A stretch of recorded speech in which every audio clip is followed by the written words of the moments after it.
ਫੇਰ ਹੈ ਤਸਵੀ ਕਹੈ ਖੁਦਾਏ ਮਾਲਾ ਫੜ ਕੇ ਆਉਂਦਾ ਹੈ ਤੇ ਅੱਲਾ ਅੱਲਾ ਕਰਦਾ ਹੈ। ਫੇਰ ਹੈ ਤਸਵੀ ਕਹੈ ਖੁਦਾਏ ਵੱਡੀ ਲੈ ਕੇ ਹੱਕ ਗਵਾਈ। ਪਰ ਰਿਸ਼ਵਤ ਲਿੱਤੀ ਵੀ ਹੁੰਦੀ ਆ ਰਾਜੇ ਤੋਂ, ਤੇ ਜਿਹੜਾ ਵਿਚਾਰੇ ਦਾ ਕੋਈ ਗੁਨਾਹ ਨਹੀਂ ਹੈਗਾ ਉਹਨੂੰ ਸਜ਼ਾ ਦਿੱਤੀ ਜਾਂਦੀ ਆ। ਜਿਹਨੇ ਰੱਜ ਕੇ ਗੁਨਾਹ ਕੀਤਾ ਹੁੰਦਾ ਸਰਸੇ ਵਾਲੇ ਸਾਧ ਵਾਂਗੂ ਉਹਨੂੰ ਪਰੋਲ ਦਿੱਤੀ ਜਾਂਦੀ ਆ। ਉਹ ਨਾ ਆਪਣੀ ਖੱਲ ਬਚਾਉਂਦੇ ਆ। ਜਦੋਂ ਅਦਾਲਤ ਦੀ ਗੱਲ ਹੁੰਦੀ ਆ ਫਿਰ ਨਾ 3 ਵਾਰੀ ਮਾਨਯੋਗ ਕਹਿੰਦੇ ਆ, 1 ਵਾਰੀ ਨਹੀਂ ਕਹਿੰਦੇ। ਪਹਿਲੀ ਗੱਲ ਆ ਸੰਸਾਰ ਦੇ ਵਿੱਚ ਸਾਰੇ ਹੀ ਮਾਨਯੋਗ ਆ ਜਗਦੀਪ ਜੀ, ਅਸੀਂ ਕਿਹੜਾ ਜੁੱਤੀਆਂ ਖਾਣ ਆਏ ਵੇ ਆ। ਇੱਕ ਟੋਲਾ ਇਹੋ ਜਿਹਾ ਹੀ ਆ ਜਿਹਨੇ ਇਹ ਪਰਸੈਪਸ਼ਨ ਫੈਲਾਇਆ ਵਾ ਵੀ ਇਹ ਫਲਾਣਾ ਮਾਨਯੋਗ ਆ। ਗੁਰੂ ਨਾਨਕ ਦੇਵ ਜੀ ਦੇ ਸਮੇਂ ਵਿੱਚ ਜਿਹੜੀ ਇੱਕ ਜੋਗੀਆਂ ਦੀ ਨਾ ਜਮਾਤ, ਉਹ ਆਪਣੇ ਆਪ ਨੂੰ ਮਾਨਯੋਗ ਕਹਿੰਦੇ ਸੀ। ਸਾਡੇ ਵਰਗਿਆਂ ਨੂੰ ਲੱਲੂ ਪੰਜੂ ਕਹਿੰਦੇ ਤੇ ਉਹ। ਉਹਨਾਂ ਵਿੱਚੋਂ ਵੀ ਇੱਕ ਅਗਲੀ ਜਮਾਤ ਦੀ ਆਈ ਪੰਥੀ, ਉਹ ਜੋਗੀਆਂ ਵਿੱਚੋਂ ਵੀ ਆਪਣੇ ਆਪ ਨੂੰ ਟੋਪਰ ਗਿਣਦੇ ਸੀ ਕਿ ਅਸੀਂ ਮਾਨਯੋਗ ਆ। ਗੁਰੂ ਨਾਨਕ ਦੇਵ ਜੀ ਨੇ ਉਹਨਾਂ ਦਾ ਨਾਮ ਸੀ ਆਈ ਪੰਥੀ। ਗੁਰੂ ਨਾਨਕ ਦੇਵ ਜੀ ਨੇ ਜਪਜੀ ਸਾਹਿਬ ਦੇ ਵਿੱਚ ਇਹ ਗੱਲ ਕਲੀਅਰ ਕੀਤੀ ਆ, ਆਈ ਪੰਥੀ ਸਗਲ ਜਮਾਤੀ। ਉਹ ਕਹਿੰਦੇ ਐਵੇਂ ਨਾ ਆਪਣੀ ਧੌਣ ਵਿੱਚ ਕੀਲਾ ਠੋਕੀ ਫਿਰੀ ਜਾਓ ਵੀ ਅਸੀਂ ਮਾਨਯੋਗ ਆ। ਆਈ ਪੰਥੀ ਸਗਲ ਜਮਾਤੀ, ਜਿੰਨੇ ਵੀ ਲੋਕ ਆ ਅਸੀਂ ਇੱਕੋ ਜਮਾਤੀ। ਅੱਜ ਜਿਹੜਾ ਜ਼ਿਆਦਾ ਗੁਨਾਹਗਾਰ ਆ ਉਹ ਅਦਾਲਤ ਨੂੰ 3 ਵਾਰੀ ਮਾਨਯੋਗ ਕਹਿੰਦਾ। ਅਪਰਾਧੀ ਦੂਣਾ ਨਿਭੈ ਜਿਉਂ ਹੁਣ ਤਾਂ ਮਿਰਗਾ। ਜਿਵੇਂ ਹਿਰਨ ਦਾ ਸ਼ਿਕਾਰ ਕਰਨ ਵਾਲਾ ਲੰਬਾ ਪੈ ਜਾਂਦਾ ਨਾ ਵੀ ਹਿਰਨ ਮੈਨੂੰ ਦੇਖ ਨਾ ਲਵੇ ਮੈਂ ਉਹਦੇ ਬੰਦੂਕ ਮਾਰਨੀ ਆ, ਤੇ ਆਮ ਲੋਕ ਦੇਖੀ ਜਾਂਦੇ ਵੀ ਯਾਰ ਬੜਾ ਨਿਮਰਤਾ ਵਾਲਾ ਬੰਦਾ, ਧਰਤੀ ਨੂੰ ਮੱਥਾ ਟੇਕੀ ਜਾਂਦਾ। ਜੇ ਤੂੰ ਨਾ ਲੇਬਲ ਲਾਇਆ ਵਾ ਧਰਮੀ ਹੋਣ ਦਾ, ਚੋਲਾ ਪਾਈ ਫਿਰਦਾ ਹੈ, ਜਥੇਦਾਰ ਹੱਥ ਵਿੱਚ ਕਿਰਪਾਨ ਚੱਕੀ ਫਿਰਦਾ ਹੈ, ਉਹਨੂੰ ਸਿੰਘ ਸਾਹਿਬ ਕਹਿੰਦੇ ਨਹੀਂ ਥੱਕਦੇ ਅਸੀਂ। ਅੱਜ ਉਹਦਾ ਫਰਜ਼ ਬਣਦਾ ਹੈ ਬੋਲ ਸੋ ਧਰਮ ਰਿਆ ਮੋਨ ਕੱਤ ਧਾਰੀ ਰਾਮ। ਹੁਣ ਇਹ ਐਡੀ ਵੱਡੀ ਗੱਲ ਹੋਈ ਹੈ, ਤੂੰ ਕਿਉਂ ਨਹੀਂ ਬੋਲਦਾ ਵੀ ਇਹ ਗਲਤ ਆ? ਬੰਦੀ ਸਿੰਘਾਂ ਨੂੰ ਬਹੁਤ ਦੇਰ ਤੋਂ ਸੰਘਰਸ਼ ਵੀ ਕੀਤੇ ਜਾ ਰਹੇ ਆ, ਸਜ਼ਾਵਾਂ ਪੂਰੀਆਂ ਕਰਨ ਤੋਂ ਬਾਅਦ ਵੀ ਵੋਟਾਂ ਦੇ ਨੇੜੇ ਵੀ ਰਿਹਾ ਨਹੀਂ ਕੀਤਾ ਗਿਆ ਤੇ ਉਧਰੋਂ ਪੈਰੋਲ ਦਿੱਤੀ ਜਾਂਦੀ ਹੈ। ਤਾਂ ਫਿਰ ਇਹ ਮੰਨੀਏ ਵੀ ਸਰਕਾਰਾਂ ਇਹ ਮੰਨ ਚੁੱਕੀਆਂ ਨੇ ਵੀ ਬੰਦੀ ਸਿੰਘਾਂ ਦੇ ਮਗਰ ਤਾਂ ਸਿੱਖ ਹੈ ਹੀ ਨਹੀਂ ਹੈ, ਬਹੁਤ ਤਾਤ ਦੇ ਵਿੱਚ ਸਾਨੂੰ ਵੋਟਾਂ ਨੂੰ ਕੋਈ ਫਰਕ ਨਹੀਂ ਪੈਣਾ, ਪਰ ਸੌਦਾ ਸਾਧ ਦੇ ਮਗਰ ਸਮਰਥਕ ਹੈਗੇ ਨੇ, ਇਸ ਕਰਕੇ ਇਹਨੂੰ ਬਾਹਰ ਕੱਢ ਦਿਓ। ਜਿਵੇਂ ਗੁਰਬਾਣੀ 'ਚ ਕਿ ਲੋਕ ਆਰਾਮ ਖਿਲਾਉਣਾ ਜਾਣਾ, ਇਹਨਾਂ ਨੇ ਕਾਨੂੰਨ ਨੂੰ, ਜਿਹੜੇ ਨਿਆਂਪਾਲਿਕਾ ਤੇ ਬੈਠੇ ਆ ਉਹਨਾਂ ਨੇ ਕਾਨੂੰਨ ਨੂੰ ਖਿਲਾਉਣਾ ਬਣਾਇਆ ਵਾ। ਜਦ ਜੀ ਕਰਦਾ ਜਿੱਧਰ ਨੂੰ ਮਰਜੀ ਉਹਦਾ ਨੱਕ ਮਰੋੜ ਦਿੰਦੇ ਆ। ਹੋ ਸਕਦਾ ਹੈ 2-4 ਦਿਨਾਂ 'ਚ ਬਾਪੂ ਆਸਾਰਾਮ ਨੂੰ ਵੀ ਬਾਹਰ ਲਿਆਵੇ, ਖਿੱਚ ਦੂਗੇ। ਉਹਨਾਂ ਕਹਿਣਾ ਵੀ ਮੇਰਾ ਵੀ ਜੀ ਹਸਪਤਾਲ ਬਣਦਾ ਤਾ, ਮੈਂ ਵੀ ਜਾ ਕੇ ਉੱਥੇ ਇੱਟਾਂ ਢੋਣੀਆਂ ਦੀਆਂ। ਜਿਵੇਂ ਇਹ ਕਹਿੰਦਾ ਵੀ ਮੇਰਾ ਬਹੁਤ ਕੰਮ ਚੱਲਦਾ ਹੈ, ਜਿਵੇਂ ਕਿਤੇ ਇਹਨੇ ਕਹੀ ਵੀ ਜਾਣ ਕੇ ਪਿੰਡਾ ਪਾਉਣਾ ਹੁੰਦਾ ਵੀ ਕੰਮ ਚੱਲਦਾ ਜੀ ਬਹੁਤ। ਇਹਦੇ ਕਿਆ ਕਰਾਉਣਾ ਤਾਂ ਉੱਥੇ ਉਹਨਾਂ ਨੇ ਬਥੇਰੇ ਸਦਾਈ ਹੈਗੇ, ਇਹਦੇ ਚੇਲੇ ਉਹਨਾਂ ਨੇ ਕਰੀ ਜਾਣਾ। ਜੀਤ ਗਰੇਵਾਲ ਭਾਜਪਾ ਦੇ ਉਹ ਤਾਂ ਲਗਾਤਾਰ ਕਹਿੰਦੇ ਨੇ ਵੀ ਇਹ ਤਾਂ ਚੰਗੇ ਕੰਮ ਕਰਦੇ ਸੀ, ਤੇ ਸੁਰਜੀਤ ਜਿਆਣੀ ਨਾਲ ਵੀ ਗੱਲ ਹੋਈ ਸੀ, ਉਹਨਾਂ ਤਾਂ ਸਿੱਧਾ ਹੀ ਕਹਿ ਦਿੱਤਾ ਸੀ, ਕਹਿੰਦੇ ਮੈਂ ਤਾਂ ਪੈਰੋਕਾਰ ਹੈ ਇਹਦਾ ਭਾਜਪਾ ਦੇ, ਵੀ ਇਹ ਤਾਂ ਸੁਪਰੀਮ ਕੋਰਟ ਦੱਸੇਗੀ, ਸੁਪਰੀਮ ਕੋਰਟ ਹਾਲੇ ਨਹੀਂ ਕਹਿੰਦੇ ਤੁਸੀਂ ਬਲਾਤਕਾਰੀ ਕਹਿ ਸਕਦੇ। ਨਹੀਂ ਫਿਰ ਜੇ ਉਹਨਾਂ ਨੂੰ ਇੰਨੀ ਚੰਗਾ ਲੱਗਦਾ ਤਾਂ ਉਹ ਦੋਹੇ ਜਣੇ ਸਨਾਰੀਆ ਜੇਲ੍ਹ ਦੇ ਮੂਹਰੇ ਜਾ ਕੇ ਆਤਮ ਹੱਤਿਆ ਕਰ ਲੈਂਦੇ ਵੀ ਸਾਡਾ ਗੁਰੂ ਅੰਦਰ ਚਲੇ ਗਿਆ, ਸੱਤ ਨਹੀਂ ਰਹੇ ਹੁੰਦਾ, ਹੁਣ ਦੁਨੀਆ ਸਾਡੇ ਰਹਿਣ ਯੋਗ ਨਹੀਂ ਰਹੀ ਹੈਗੀ। ਜਦ ਤੱਕ ਇਹ ਸਿਸਟਮ ਨਹੀਂ ਸੁਧਰਦਾ ਉਦੋਂ ਤੱਕ ਇੱਥੇ ਕੁਛ ਨਹੀਂ ਸੁਧਰਨਾ ਹੈਗਾ। ਸਰਸੇ ਵਾਲੇ ਸਾਧ ਵਰਗਿਆਂ ਨੇ ਬਲਾਤਕਾਰ ਕਰਨੇ ਆ, ਕਤਲ ਹੋਣੇ ਆ, ਜੇਲ੍ਹ 'ਚ ਜਾਣਾ ਹੈ, ਫਿਰ ਉਹਨਾਂ ਨੇ ਬਾਹਰ ਆਏ ਤੇ ਖੁਸ਼ੀਆਂ ਮਨਾਉਣੀਆਂ। ਇੱਥੇ ਮਜੀਠੀਆ ਇੱਕ ਦਿਨ ਜੇਲ੍ਹ ਗਿਆ, ਕਾਂਗਰਸੀ ਲੱਡੂ ਵੰਡੀ ਗਏ। ਜਿਸ ਦਿਨ ਮਜੀਠੀਆ ਬਾਹਰ ਆ ਗਿਆ ਜ਼ਮਾਨਤ ਤੇ, ਉਸ ਦਿਨ ਉਹ ਦੂਏ ਲੱਡ ਵੰਡਣ ਲੱਗੇ। ਖੈਰਾ ਜੇਲ੍ਹ ਕੱਟਿਆ ਆ, ਉਹ ਕਹਿੰਦਾ ਜੀ ਮੈਨੂੰ ਤਾਂ ਨਜ਼ਾਰੇ ਹੀ ਬਹੁਤ ਆਇਆ। ਇੱਥੇ ਤਾਂ ਬਸ਼ਾਰਮ ਆ ਸਾਰੇ।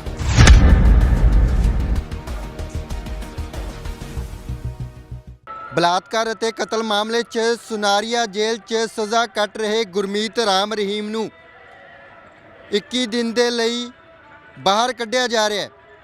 ਅਜਿਹੇ ਦੇ ਵਿੱਚ ਜਿੱਥੇ ਸੌਦਾ ਸਾਧ ਦੇ ਸਮਰਥਕ ਖੁਸ਼ ਦਿਖਾਈ ਦੇ ਰਹੇ ਨੇ, ਉੱਥੇ ਹੀ ਸਿੱਖਾਂ ਦੇ ਵਿੱਚ ਗੁੱਸਾ ਅਤੇ ਰੋਸ ਦੀ ਲਹਿਰ ਪਾਈ ਜਾ ਰਹੀ ਹੈ। ਸਿੱਖ ਜਥੇਬੰਦੀਆਂ ਦੇ ਵੱਲੋਂ ਇਸ ਐਲਾਨ ਦਾ ਡਟ ਕੇ ਵਿਰੋਧ ਕੀਤਾ ਜਾ ਰਿਹਾ ਹੈ। ਤੇ ਇਸੇ ਤਰ੍ਹਾਂ ਗੁਰਮਤਿ ਵਿਚਾਰ ਮੰਚ ਦੇ ਜਨਰਲ ਸਕੱਤਰ ਰਣਜੀਤ ਸਿੰਘ ਪਟਿਆਲਾ ਸਾਡੇ ਨਾਲ ਨੇ, ਗੱਲਬਾਤ ਕਰਦੇ ਹਾਂ। ਕਿਵੇਂ ਵੇਖਦੇ ਹੋ ਜੀ ਗੁਰਮੀਤ ਰਾਮ ਰਹੀਮ ਨੂੰ, ਯਾਨੀ ਕਿ ਸੌਦਾ ਸਾਧ ਨੂੰ ਜੇਲ੍ਹ 'ਚੋਂ ਬਾਹਰ ਕੱਢਿਆ ਜਾ ਰਿਹਾ ਜੀ 21 ਦਿਨ ਦੇ ਲਈ? ਦੇਖੋ ਇਹ ਨਿਰੋਲ ਰਾਜਨੀਤੀ ਘਟਨਾਕ੍ਰਮ ਕਿ ਵੋਟਾਂ ਦੇ ਐਨ ਨੇੜੇ, ਕਿਉਂਕਿ ਲਗਭਗ 4-5 ਜਿਹੜੇ ਜ਼ਿਲ੍ਹੇ ਆ ਉੱਥੇ ਸਰਸੇ ਵਾਲੇ ਸਾਧ ਦੇ ਜਿਹੜੇ ਪੈਰੋਕਾਰ ਆ, ਚੇਲੇ ਆ, ਉਹ ਕਾਫੀ ਨੇ। ਤੇ ਕਈ ਦਿਨਾਂ ਤੋਂ ਉਹਦੇ ਡੇਰੇ 'ਚ ਉਹਦੀ ਗੈਰ ਮੌਜੂਦਗੀ ਵਿੱਚ ਵੀ, ਜਦ ਕਿ ਪਤਾ ਉਹ ਜੇਲ੍ਹ ਵਿੱਚ ਆ ਤੇ ਬਹੁਤ ਸੰਗੀਨ ਜ਼ੁਲਮਾਂ ਦੇ ਅਧੀਨ ਉਹ ਜੇਲ੍ਹ 'ਚ ਆ, ਫਿਰ ਵੀ ਮੈਂ ਦੇਖਦਾ ਕਿ ਚੈਨਲਾਂ ਦੇ ਉੱਪਰ ਕਿ ਵੱਖ-ਵੱਖ ਰਾਜਨੀਤਿਕ ਪਾਰਟੀਆਂ ਦੇ ਆਗੂ ਫਿਰ ਵੀ ਮੱਥਾ ਟੇਕ ਕੇ ਆਉਂਦੇ ਆ।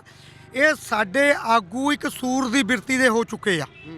ਇਹ ਗੰਦ ਦੇ ਵਿੱਚ ਵੀ ਮੂੰਹ ਮਾਰਦੇ ਰਹਿੰਦੇ ਵੀ ਚਲੋ ਕੁਛ ਤਾਂ ਮਿਲੇਗਾ ਹੀ ਖਾਣੇ ਨੂੰ। ਇਹ ਉੱਥੇ ਪਹੁੰਚੇ ਆ। ਇਹ ਸਾਰਾ ਘਟਨਾਕ੍ਰਮ ਉਹਦੇ ਕਰਕੇ ਹੋਇਆ ਹੈਗਾ ਸਾਰਾ। ਇਹ ਤੁਹਾਨੂੰ ਪਤਾ ਲੱਗ ਜੂਗਾ ਕਿ ਕੌਣ ਮਰੇ ਹੋਏ ਲੋਕ ਨੇ ਇਹਦੇ ਵਿੱਚ। ਇੱਕ ਪਾਸੇ ਦਵਿੰਦਰ ਸਿੰਘ ਭੁੱਲਰ ਦੀ ਰਿਹਾਈ ਵਾਸਤੇ ਜਿਹੜੇ ਸੱਚੇ ਸਿੱਖ ਆ, ਇਨਸਾਫ ਪਸੰਦ ਲੋਕ ਆ, ਮੈਂ ਤੁਹਾਨੂੰ ਇਹ ਵੀ ਦੱਸਦਾ ਉਹ 'ਚ ਇਕੱਲੇ ਸਿੱਖ ਨਹੀਂ, ਜਿਹੜੇ ਸੱਚੇ ਸੁੱਚੇ ਲੋਕ ਆ, ਭਾਵੇਂ ਉਹ ਹਿੰਦੂ ਨੇ ਦੇਖਣ ਨੂੰ, ਉਹ ਵੀ ਤਰਲੇ ਪਾ ਰਹੇ ਆ ਕਿ ਉਹਨੂੰ ਬਾਹਰ ਕੱਢਿਆ ਜਾਵੇ। ਰਾਜੋਆਣਾ ਦੇ ਪਿਤਾ ਜੀ ਦਾ ਇੱਕ ਐਡਾ ਬੜਾ ਦੁਖਾਂਤ ਵਾਪਰਿਆ, ਉਹਨੂੰ ਮਿੰਟਾਂ ਦੀ ਪਰੋਲ ਮਿਲੀ ਆ। ਤੇ ਅੱਜ ਇਹ ਬਹਾਨਾ ਲਾਉਂਗੇ ਕਿ ਦੇਖੋ ਜੀ ਇਹ ਤਾਂ ਮਾਣਯੋਗ ਅਦਾਲਤ ਨੇ ਕੀਤਾ ਹੈ। ਤੁਸੀਂ ਕਿਸੇ ਵੀ ਰਾਜਨੀਤਿਕ ਆਗੂ ਨੂੰ ਪੁੱਛੋਗੇ ਨਾ, ਔਰ ਜਿਹਨੂੰ 100% ਦੀ ਪਤਾ ਹੈ ਕਿ ਮੇਰੇ ਹੱਕ ਵਾਸਤੇ ਬਾਹਰ ਆਇਆ ਹੈ, ਉਹ ਵੀ ਇਹ ਗੱਲ ਕਹੇਗਾ ਕਿ ਜੀ ਇਹ ਤਾਂ ਦੇਖੋ ਮਾਣਯੋਗ ਅਦਾਲਤ ਦਾ ਹੈ। ਤੁਸੀਂ ਦਿੱਲੀ ਦੇ ਦੰਗਿਆਂ ਬਾਰੇ ਗੱਲ ਕਰੋ, ਜਿਹੜੇ ਜ਼ਿੰਮੇਵਾਰ ਆ ਉਹ ਕਹੋਗੇ ਇਹ ਮਾਮਲਾ ਮਾਣਯੋਗ ਅਦਾਲਤ ਵਿੱਚ ਆ। ਬਰਗਾੜੀ ਦੇ ਜਿਹੜੇ ਸਾਡੇ ਨੌਜਵਾਨ ਮਾਰੇ ਗਏ, ਗੁਰੂ ਗ੍ਰੰਥ ਸਾਹਿਬ ਦੇ ਵਰਕੇ ਪਾੜੇ ਗਏ, ਉਹਦੇ ਬਾਰੇ ਪੁੱਛੋ, ਉਹ ਕਹੋਗੇ ਮਾਣਯੋਗ ਅਦਾਲਤ ਵਿੱਚ ਆ ਫੈਸਲਾ।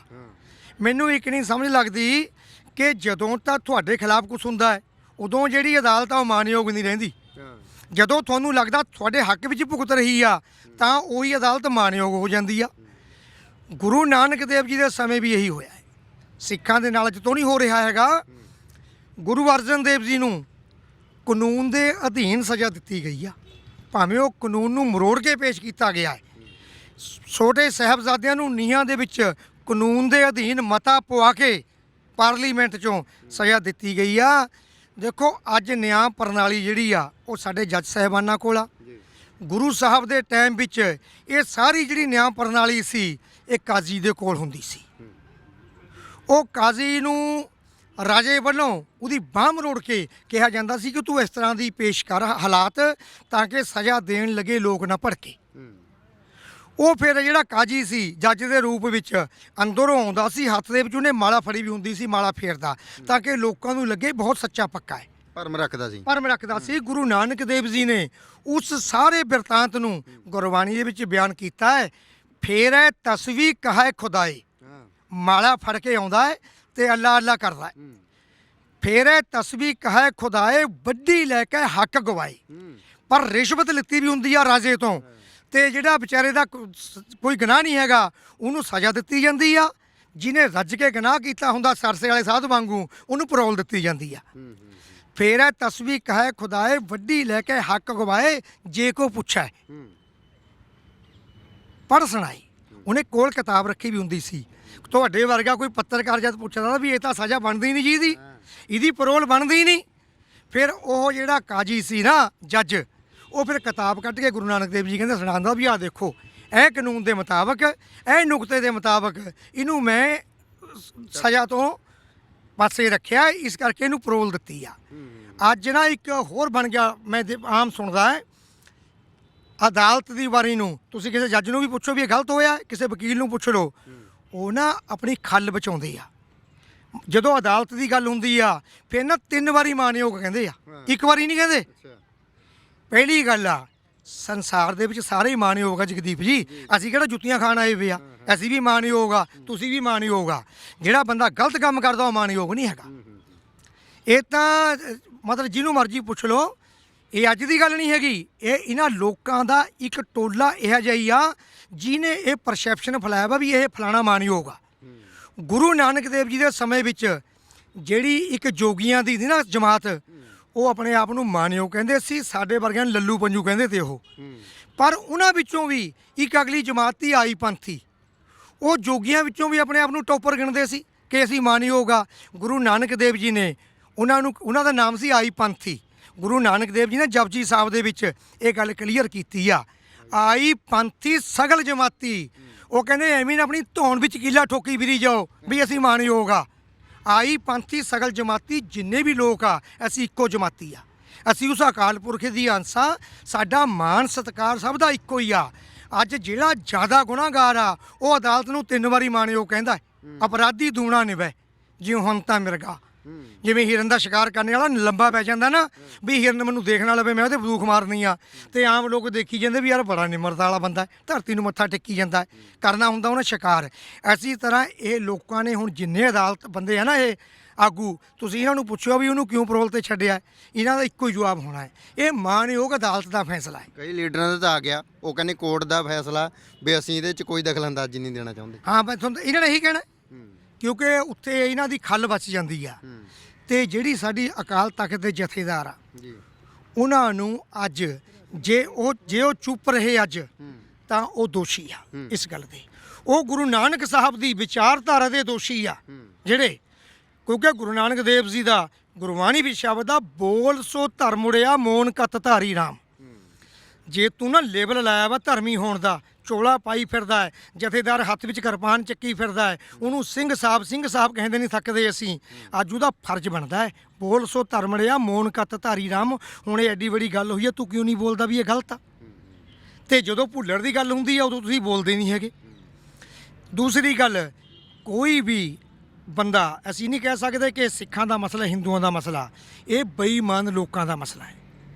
ਸਾਰੇ ਸਿੱਖ ਇਮਾਨਦਾਰ ਨਹੀਂ ਹੈਗੇ, ਸਾਰੇ ਹਿੰਦੂ ਗਲਤ ਨਹੀਂ ਹੈਗੇ।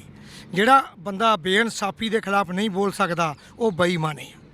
ਅੱਜ ਸੁਖਬੀਰ ਸਿੰਘ ਬਾਦਲ ਬੋਲੇ, ਜਿਹੜੇ ਸਿੱਖਾਂ ਦੀਆਂ ਛਾਤੀਆਂ ਦੀਆਂ ਉੱਪਰ ਕੁਰਸੀਆਂ ਰੱਖ ਕੇ ਚੜ੍ਹ ਰਹੇ ਉੱਪਰ ਨੂੰ, ਉਹ ਬੋਲੇ ਕਿ ਅੱਜ ਉਹਨੂੰ ਕਿਉਂ ਦਿੱਤੀ ਗਈ ਹੈ ਜ਼ਮਾਨਤ। ਦੂਸਰੀ ਗੱਲ, ਕੋਈ ਵਜ੍ਹਾ ਹੋਵੇ ਜ਼ਮਾਨਤ ਦੀ ਕਿ ਜੀ ਇਹ ਲੀਡਰ ਕਿਉਂਕਿ ਦੇਖੋ, ਜਦੋਂ ਵੀ ਕੋਈ ਇੱਕ ਪਾਰਟੀ ਕੋਈ ਚੰਗਾ ਕੰਮ ਕਰਦੀ ਹੈ ਜਾਂ ਫਿਰ ਕੋਈ ਮਾੜਾ ਕੰਮ ਕਰਦੀ ਹੈ, ਬਾਕੀ ਪਾਰਟੀਆਂ ਸਾਰੀਆਂ ਉਹਨੂੰ ਭੰਡਦੀਆਂ ਹੈ, ਮਤਲਬ ਕਿ ਮਾੜੇ ਕੰਮ ਦੀ ਭੰਡਦੀਆਂ ਜੀ। ਤੇ ਹੁਣ ਲੋਕਾਂ ਦੇ ਮੁਤਾਬਕ, ਸਿੱਖਾਂ ਦੇ ਮੁਤਾਬਕ ਇਹ ਕੰਮ ਠੀਕ ਨਹੀਂ ਹੈਗਾ, ਕਾਨੂੰਨ ਦੇ ਮੁਤਾਬਕ ਵੀ ਪੈਰੋਲ ਦੇਣਾ।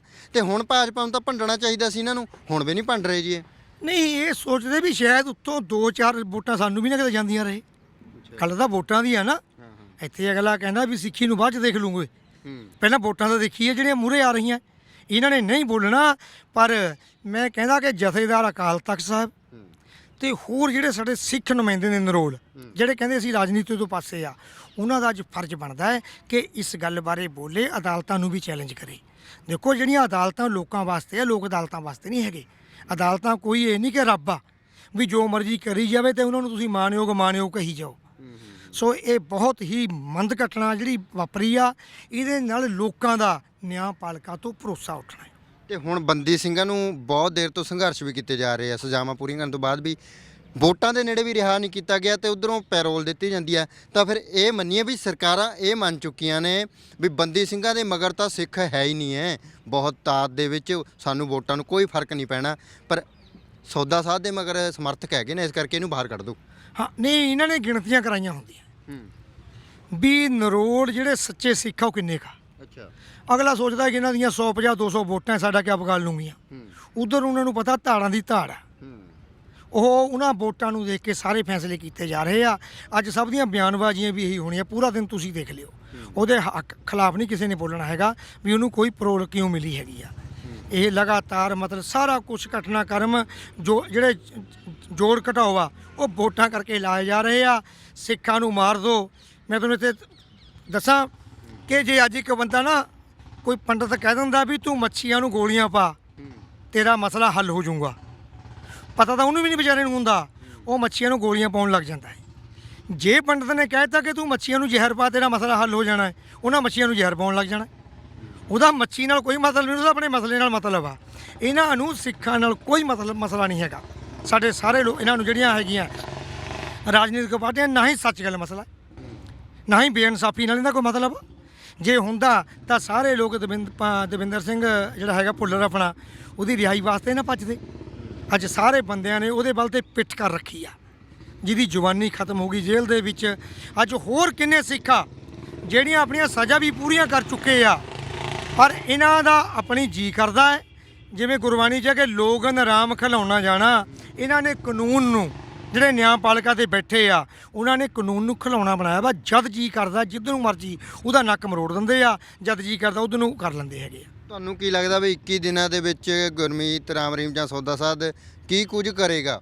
ਕਿਉਂਕਿ ਲਗਾਤਾਰ ਉਹਦੇ ਵੱਲੋਂ ਕਿਹਾ ਜਾ ਰਿਹਾ ਸੀਗਾ ਵੀ ਮੇਰੇ ਜੀ ਕੁਝ ਸੇਵਾਵਾਂ ਚੱਲ ਰਹੀਆਂ, ਮੈਂ ਕੰਮ ਦੇਖਣੇ ਆ, ਜਿਸ ਕਰਕੇ ਮੈਨੂੰ ਬਾਹਰ ਕੱਢਿਆ ਜਾਵੇ। ਲੋਕ ਤਾਂ ਇਹ ਵੀ ਕਹਿ ਰਹੇ, ਕਹਿੰਦੇ ਕਿਤੇ ਖਸਕਾ ਨਾ ਦੇਵੇ ਕੋਈ। ਦੇਖੋ ਇਹ ਇੱਧਰ ਨੂੰ ਲਿਆ ਰਹੇ ਆ, ਹੋ ਸਕਦਾ ਇਹਨਾਂ ਨੂੰ ਵਿਚਾਰੇ ਨੂੰ ਵੋਟਾਂ ਤੱਕ ਦੱਬਿਆ ਬਹੁ ਉੱਥੇ ਕਿ ਵੋਟਾਂ ਛੱਡੂਗੇ। ਇਹ ਵੀ ਹੋ ਸਕਦਾ ਹੌਲੀ ਹੌਲੀ ਫਿਰ ਕੋਈ ਤਿਕੜਮਬਾਜ਼ੀਆਂ ਲੜਾ ਕੇ ਕਾਨੂੰਨ ਦੀਆਂ ਉਹਨੂੰ ਬਰੀ ਵੀ ਕੀਤਾ ਜਾ ਸਕਦਾ। ਤੇ ਫਿਰ ਅੱਜ ਉਸ ਜੱਜ ਸਾਹਿਬ ਦੇ ਉੱਤੇ ਕੀ ਬੀਤਦੀ ਹੋਣੀ ਹੈ ਜਿਨ੍ਹਾਂ ਨੇ ਇਹਨੂੰ ਟੰਗਿਆ ਸੀਗਾ? ਮਾਨਯੋਗ ਜੱਜ ਜਗਦੀਪ ਸਿੰਘ ਦਾ ਕਿੰਨਾ ਜ਼ਿਕਰ ਹੋਇਆ ਜੀ, ਤੇ ਕਿੰਨੇ ਉਹਨੂੰ ਯੋਧਾ ਮੰਨਿਆ ਗਿਆ ਸੀਗਾ, ਪਰ ਅੱਜ 21 ਦਿਨ ਦੀ ਪੈਰੋਲ ਇਸ ਤਰ੍ਹਾਂ। ਹੈਰਾਨੀ ਦੀ ਗੱਲ ਤਾਂ ਇਹ ਆ ਕਿ ਉਦੋਂ ਤਾਂ ਉਹਦੇ ਹੱਕ ਵਿੱਚ ਲੋਕ ਨਾਅਰੇ ਮਾਰਦੇ ਸੀ ਵੀ ਇਹਦੇ ਵਰਗਾ ਯੋਧਾ ਕੋਈ ਨਹੀਂ ਹੈਗਾ, ਪਰ ਉਹ ਸਾਡੇ ਲੋਕ ਭਾਵਕ ਆ ਜੋ ਵੀ ਚੁੱਪ ਹੋਣਗੇ। ਜਿਹੜੇ ਲੋਕ, ਕਿਉਂਕਿ ਪੰਚਕੂਲੇ ਦੇ ਵਿੱਚ ਇੱਕ ਵੱਡੀ ਪੱਧਰ ਦਾ ਖੂਨ ਖਰਾਬਾ ਹੋਇਆ ਸੀ ਜਿੱਦਣ ਇਹਨੂੰ ਅਰੈਸਟ ਕਰਿਆ। ਕਈ ਨਿਰਦੋਸ਼ ਵੀ ਮਾਰੇ ਗਏ, ਕਈਆਂ ਦੀਆਂ ਲੱਤਾਂ ਬਾਹਾਂ ਟੁੱਟੀਆਂ ਸਿਰਫ ਇੱਕ ਬੰਦੇ ਨੂੰ ਫੜਨ ਪਿੱਛੇ, ਜੇਲ੍ਹ ਕਰਨ ਪਿੱਛੇ। ਤੇ ਉਹ ਘਟਨਾਕ੍ਰਮ ਆਪਾਂ ਸਾਰਾ ਭੁੱਲ ਗਏ। ਜਿਹੜੇ ਲੋਕ ਉਸ ਜੱਜ ਨੂੰ ਕਹਿੰਦੇ ਸੀ ਵੀ ਇਹਨੇ ਕੁਝ ਕਰਕੇ ਦਿਖਾਇਆ, ਉਹਦੀ ਜਿਹੜੀ ਕੀਤੀ ਕਰਾਈ ਉਹ ਖੂਹ 'ਚ ਚਲੇਗੀ।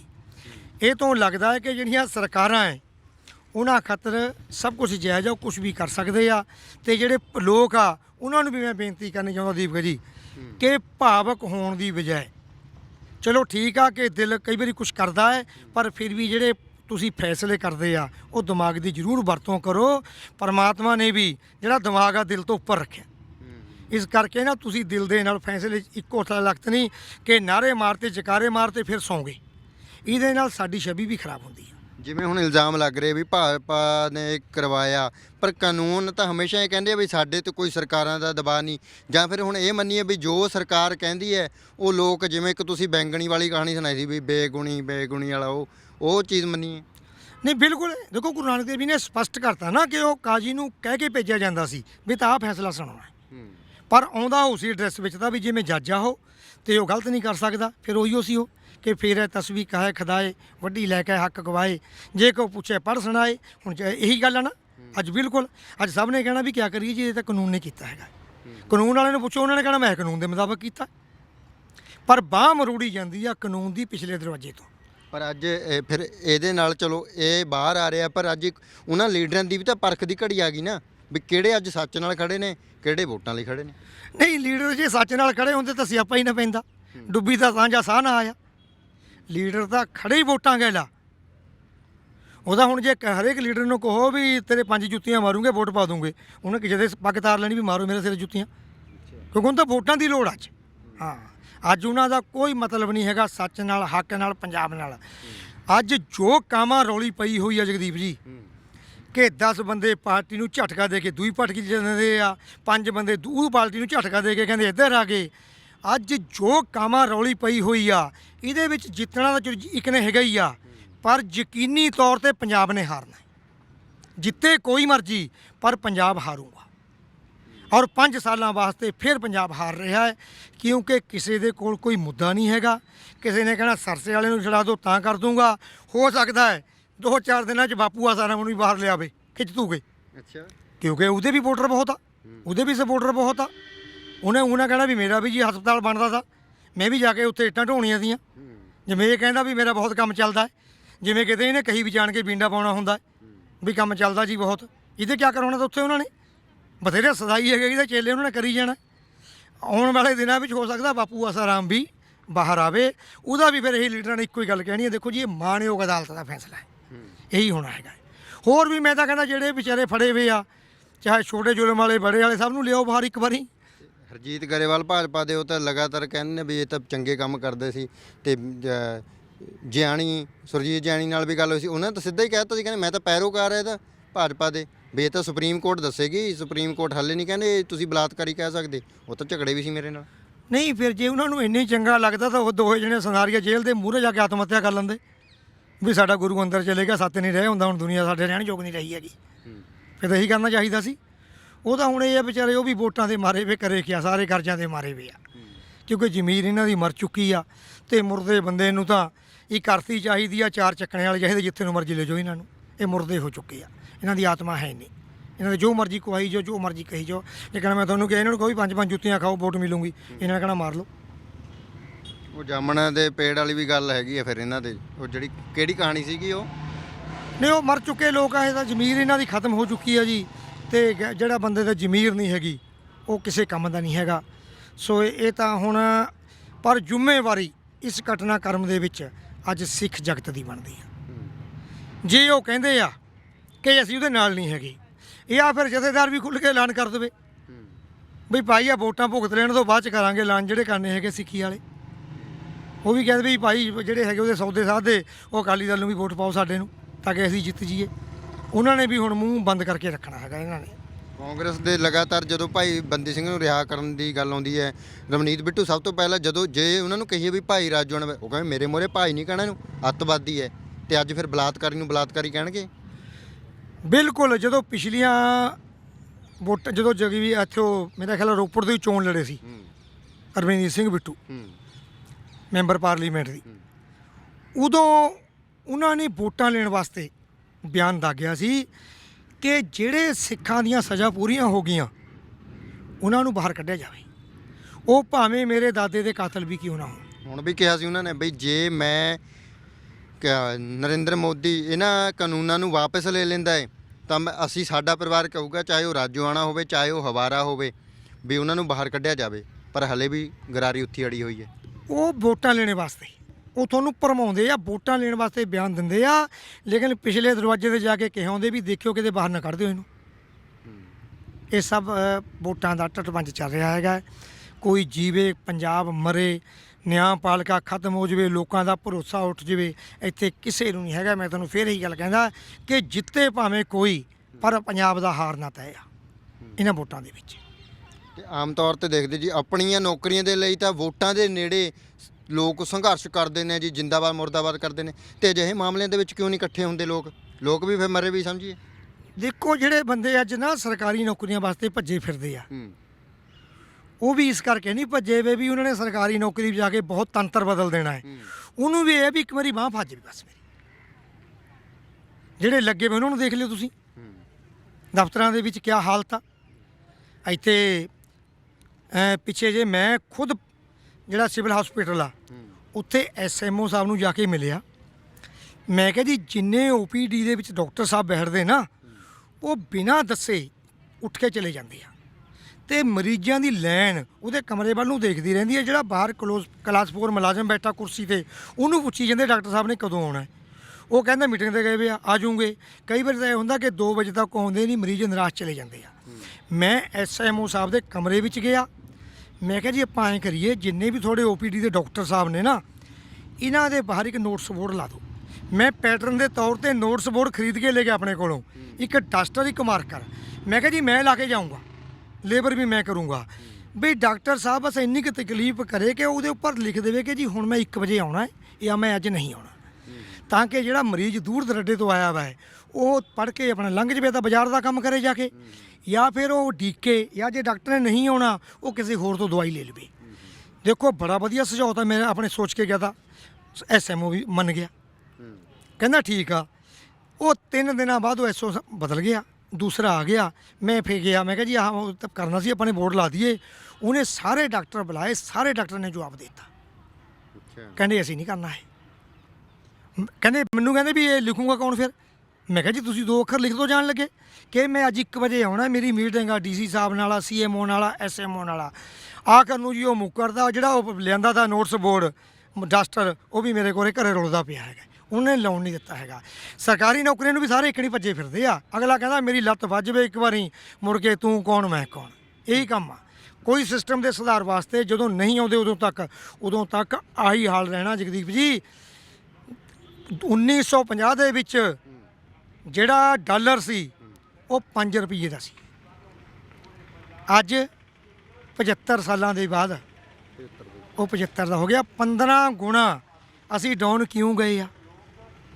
ਆਹੀ ਬਿਰਤੀ ਨੇ ਸਾਨੂੰ ਕਰਿਆ। ਇਹ ਹੋਰ ਡਾਊਨ ਜਾਣਾ ਹੈ। ਫਿਰ ਜਿਹੜੀ ਅਸੀਂ ਅੰਗਰੇਜ਼ਾਂ ਨੂੰ ਇੱਥੇ ਆਜ਼ਾਦੀ ਮੰਗਦੇ ਤੇ ਨਾ ਵੀ ਉਹਨਾਂ ਨੂੰ ਅਸੀਂ ਕੱਢ ਦੇਵਾਂਗੇ ਇੱਥੇ, ਤੇ ਅੱਜ ਅਸੀਂ ਉਹਨਾਂ ਦੀ ਜੁੱਤੀਆਂ ਚੱਟ ਕੇ ਗੁਲਾਮੀ ਲੈ ਰਹੇ ਉਹਨਾਂ ਦੀ। ਪਹਿਲਾਂ ਆਜ਼ਾਦੀ ਮੰਗਦੇ ਡੰਡੇ ਮਾਰ ਕੇ ਵੀ ਸਾਨੂੰ ਛੱਡ ਦਿਓ, ਹੁਣ ਅਸੀਂ ਕਹਿੰਦੇ ਸਾਨੂੰ ਰੱਖ ਲਓ। ਇਹ ਸਾਰਾ ਘਟਨਾਕ੍ਰਮ ਆਹ ਜਿਹੜੇ ਆਗੂ ਆ ਇਹਨਾਂ ਦੀ ਮਿਹਰਬਾਨੀ ਕਰਕੇ ਹੋਇਆ ਹੈ। ਇੱਥੇ ਕੋਈ ਨਹੀਂ ਚੱਜਦਾ ਹੈਗਾ। ਜਿੱਦਣ ਚੱਜਦੇ ਹੋ ਗਏ ਉਦਣ ਸਾਡੇ ਰੁਪਈਏ ਦੀ ਕੀਮਤ 1810 ਵਿੱਚ ਮਹਾਰਾਜਾ ਰਣਜੀਤ ਸਿੰਘ ਦਾ ਰਾਜ ਸੀ। ਉਦੋਂ ਸਾਡਾ 1 ਰੁਪਈਆ ਸਿੱਖ ਰਾਜ ਦਾ 12 ਪਾਉਂਡ ਵਿੱਚ ਮਿਲਦਾ ਸੀ। 1810 ਇਤਿਹਾਸਕ ਘਟਨਾ ਕੋਈ ਬੜੀ ਨਹੀਂ ਹੈਗੀ, ਬਹੁਤ ਛੋਟਾ ਹੈ। 200-250 ਸਾਲ ਇਤਿਹਾਸ ਵਿੱਚ ਕੋਈ ਬੜੇ ਨਹੀਂ ਹੁੰਦੇ। ਔਰ ਇੰਗਲੈਂਡ ਦੇ ਲੋਕ ਸਿਫਾਰਸ਼ਾਂ ਕਰਦੇ ਸੀ ਵੀ ਸਿੱਖ ਰਾਜ ਵਿੱਚ ਸਾਨੂੰ ਨੌਕਰੀ ਮਿਲ ਜਾਵੇ, ਕਿਉਂਕਿ ਸਾਡਾ 1 ਰੁਪਈਆ ਉਹਨਾਂ ਦੇ 12 ਪਾਉਂਡ ਹੁੰਦੇ ਸੀ। ਪੱਠਾ ਬਿਠਾਲਤਾ ਸਾਡੇ ਰਾਜਨੀਤਿਕ ਆਗੂਆਂ ਨੇ, ਸਾਡੀ ਨਿਆਂਪਾਲਕਾਂ ਨੇ। ਜਿਵੇਂ ਗੁਰੂ ਨਾਨਕ ਦੇਵ ਜੀ ਨੇ ਇਹਨਾਂ 3 ਕੈਟਾਗਰੀਆਂ ਨੂੰ ਜ਼ਿੰਮੇਵਾਰ ਠਹਿਰਾਇਆ। ਪਹਿਲੀ ਸਾਡੀ ਨਿਆਂਪਾਲਿਕਾ, ਦੂਆ ਸਾਡੀ ਸਿੱਖਿਆ ਪ੍ਰਣਾਲੀ, ਤੀਆ ਜਿਹੜੇ ਕਹਿੰਦੇ ਤੇ ਰੂਹਾਨੀਅਤ ਦਾ ਅਸੀਂ ਪਾਠ ਦੇਣਾ ਹੈ। ਗੁਰੂ ਨਾਨਕ ਦੇਵ ਜੀ ਨੇ ਤਿੰਨਾਂ ਨੂੰ ਕਿਹਾ ਹੈ। ਕਾਦੀ ਕੂੜ ਬੋਲ ਮਲ ਖਾਏ, ਇਹ ਜੱਜਾਂ ਨੂੰ ਕਿਹਾ ਵਾ। ਇਹ ਝੂਠੇ ਫੈਸਲੇ ਕਰਦੇ ਆ, ਗੰਦ ਖਾਣ ਦੇ ਬਰਾਬਰ ਆ। ਕਾਦੀ ਕੂੜ ਬੋਲ ਮਲ ਖਾਏ, ਬਾਹਮਣ ਨਹਾਵੇ ਜੀਆਂ ਕਾਏ। ਜਿਹਨੇ ਸਿੱਖਿਆ ਪ੍ਰਣਾਲੀ ਸੰਭਾਲੀ ਵੀ ਤੀ, ਉਹ ਲੋਕਾਂ ਦਾ ਖੂਨ ਚੂਸ ਰਿਹਾ। ਜੋਗੀ ਜੁਗਤ ਨਾ ਜਾਣੇ ਅੰਧ, ਜਿਹਨੇ ਰੂਹਾਨੀਅਤ ਦੇਣੀ ਤੀ, ਉਹ ਅੰਨੇ ਹੋਏ ਪਏ ਆ। ਤੀਨੇ ਉਜਾੜੇ ਕਾ ਬੰਦ, ਇਹਨਾਂ ਨੇ ਸਮਾਜ ਉਜਾੜ ਕੇ ਰੱਖਤਾ। ਇਹ ਉਜਾੜਾ ਲਗਾਤਾਰ ਪੈ ਰਿਹਾ ਹੈ। ਸੋ ਜਦ ਤੱਕ ਇਹ ਸਿਸਟਮ ਨਹੀਂ ਸੁਧਰਦਾ, ਉਦੋਂ ਤੱਕ ਇੱਥੇ ਕੁਝ ਨਹੀਂ ਸੁਧਰਨਾ ਹੈਗਾ। ਸਰਸੇ ਵਾਲੇ ਸਾਧ ਵਰਗਿਆਂ ਨੇ ਬਲਾਤਕਾਰ ਕਰਨੇ ਆ, ਕਤਲ ਹੋਣੇ ਆ, ਜੇਲ੍ਹ 'ਚ ਜਾਣਾ ਹੈ। ਫਿਰ ਉਹਨਾਂ ਨੇ ਬਾਹਰ ਆਏ ਤੇ ਖੁਸ਼ੀਆਂ ਮਨਾਉਣੀਆਂ। ਇੱਥੇ ਮਜੀਠੀਆ ਇੱਕ ਦਿਨ ਜੇਲ੍ਹ ਗਿਆ, ਕਾਂਗਰਸੀ ਲੱਡੂ ਵੰਡੀ ਗਏ। ਜਿੱਦਣ ਮਜੀਠੀਆ ਬਾਹਰ ਆ ਗਿਆ ਜ਼ਮਾਨਤ 'ਤੇ, ਉਦਣ ਉਹ ਦੂਏ ਲੱਡ ਵੰਡਣ ਲੱਗੇ। ਖਹਿਰਾ ਜੇਲ੍ਹ ਕੱਟਿਆ ਆ, ਉਹ ਕਹਿੰਦਾ ਜੀ ਮੈਨੂੰ ਤਾਂ ਨਜ਼ਾਰਾ ਹੀ ਬਹੁਤ ਆਇਆ। ਇੱਥੇ ਤਾਂ ਬਸ਼ਾਰਮ ਆ ਸਾਰੇ, ਜਿਹਨੂੰ ਮਰਜ਼ੀ ਕਹਿ ਲਓ। ਬਸ਼ਾਰਮ ਦੀ ਦਾਲ ਗਿਰ ਗਈ, ਉਹ ਹੇਠਾਂ ਚੱਟਣ ਲੱਗ ਗਿਆ, ਕਹਿੰਦਾ ਲੈ ਭੁੰਜੇ ਗਿਰ ਕੇ ਤਾਂ ਸਵਾਦੇ ਬਹੁਤ ਆਉਂਦਾ। ਇਹ ਸਭ ਇੱਥੇ ਬਸ਼ਰਮ ਹੋਏ ਪਏ ਆ। ਇਹਨਾਂ ਦਾ ਕੋਈ ਤੁਸੀਂ ਕੁਝ ਨਹੀਂ ਵਿਗਾੜ ਸਕਦੇ। ਜੇ ਲੋਕ ਜਾਗਰੂਕ ਹੋ ਗਏ ਤਾਂ ਕੋਈ ਉਮੀਦ ਹੈਗੀ ਆ, ਨਹੀਂ ਤਾਂ ਸੱਚੇ ਪਾਤਸ਼ਾਹ ਰੱਖਾ ਇਹਨਾਂ ਦਾ। ਸੋ ਬਿਲਕੁਲ ਜੀ, ਕੀ ਬਣੂ ਦੁਨੀਆ ਦਾ ਸੱਚੇ ਪਾਤਸ਼ਾਹ ਵਾਹਿਗੁਰੂ ਜਾਣੇ। ਖੈਰ, ਗੁਰਮੀਤ ਰਾਮ ਰਹੀਮ ਦੀ ਇਸ ਪੈਰੋਲ ਨੂੰ ਲੈ ਕੇ ਰਣਜੀਤ ਸਿੰਘ ਪਟਿਆਲਾ ਹੋਰਾਂ ਨੇ ਆਪਣੇ ਵਿਚਾਰ ਰੱਖੇ, ਤੇ ਨਾਲ ਹੀ ਆਪਣੀ ਜਥੇਬੰਦੀ ਦੇ ਵੱਲੋਂ ਉਹਨਾਂ ਦੇ ਵੱਲੋਂ ਵੀ ਇਸ ਫੈਸਲੇ ਦਾ ਵਿਰੋਧ ਕੀਤਾ ਗਿਆ ਹੈ। ਪਰ ਹੁਣ ਵੇਖਣਾ ਹੋਵੇਗਾ ਕਿ ਇਸ ਫੈਸਲੇ ਤੋਂ ਬਾਅਦ ਸਰਕਾਰ ਨੂੰ ਕੋਈ ਖਮਿਆਜ਼ਾ ਭੁਗਤਣਾ ਪੈਂਦਾ ਹੈ, ਭਾਜਪਾ ਨੂੰ ਕੋਈ ਖਮਿਆਜ਼ਾ ਭੁਗਤਣਾ ਪੈਂਦਾ ਹੈ, ਜਾਂ ਹੋਰ ਪਾਰਟੀਆਂ ਨੂੰ ਜੇ ਉਹ ਚੁੱਪ ਰਹਿੰਦੇ ਨੇ, ਜਾਂ ਫਿਰ ਇਹਦੇ ਨਤੀਜੇ ਕੀ ਰਹਿਣਗੇ, ਇਸ ਦੇ ਉੱਤੇ ਹੁਣ ਨਜ਼ਰਾਂ ਬਣੀਆਂ ਰਹਿਣਗੀਆਂ। ਸਤਨਾਮ ਸਿੰਘ ਦੇ ਨਾਲ ਜਗਦੀਪ ਸਿੰਘ ਥਲੀ, ਪੰਜਾਬੀ ਲੋਕ ਚੈਨਲ, ਰੂਪਨਗਰ।